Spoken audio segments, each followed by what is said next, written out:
Stocks moving lower as the yield on the 10-year Treasury inches toward a high not seen since July of 2007. This after Fed Chair Powell signaled further tightening may be necessary to bring down inflation. Joining me now to discuss is Ellen Zentner, Chief U.S. Economist at Morgan Stanley. Ellen, great to have you with us. Thanks for being here. You bet.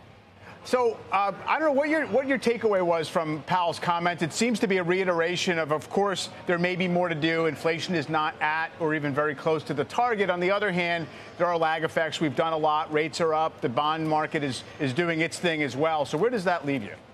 Yeah, so I think it definitely was sort of a softer tone, definitely a more dovish tone, even though he said there could be more work to do. You know, look, he joins a long line of Fed speakers that we've had over the past couple of weeks where we've seen sort of an about face tied to these tightening financial conditions in terms of, do we need to hike rates further? Probably not. And so we heard from Vice Chair Jefferson, which was an important voice, and Governor Waller as well. And Powell is right in there with them.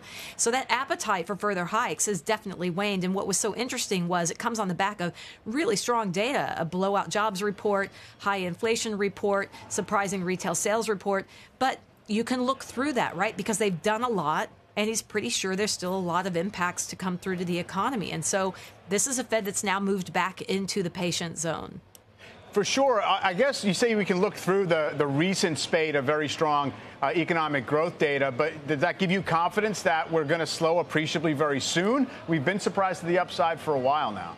Yeah, we have been surprised to the upside. And Chair Powell touched on one of the big reasons why we have been calling for a soft landing since March of last year. There's just less interest rate sensitivity in the economy. But that explains why the Fed's been able to hike rates 500 basis points without killing the economy. Does that mean they can hike another few hundred basis points? No. Or even another hike or two? No. What it does mean is that they do need to keep pressure on the brake on the economy. And when Chair Powell talks about raising rates further, or rates becoming more restrictive over time, that's because inflation is falling. And so we've got a really high real rate now, and the Fed intends to allow that to rise further, which should continue to put downward pressure on the economy. So I do think we're slowing here. I think the fourth quarter is going to start a lot of that slowing. But, you know, we've been wrong before, so let's see.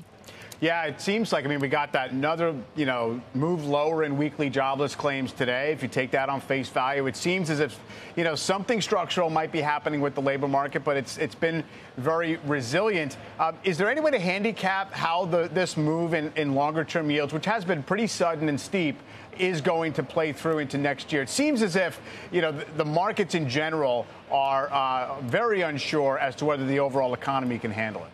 Yeah, so the uncertainty is shared by the Fed as well. I mean, when you've got such a sharp rise in longer run yields and a volatile rise, it creates a lot of uncertainty. Certainly, you've seen delinquency rates rising for credit cards, for auto loans. Now, it's still very concentrated toward the lower income, lower credit quality areas. And what I look for is for that to spread out to more consumer products and start to march up the income chain. And so we haven't seen that, but you will probably start to see it more and more as we move into next year.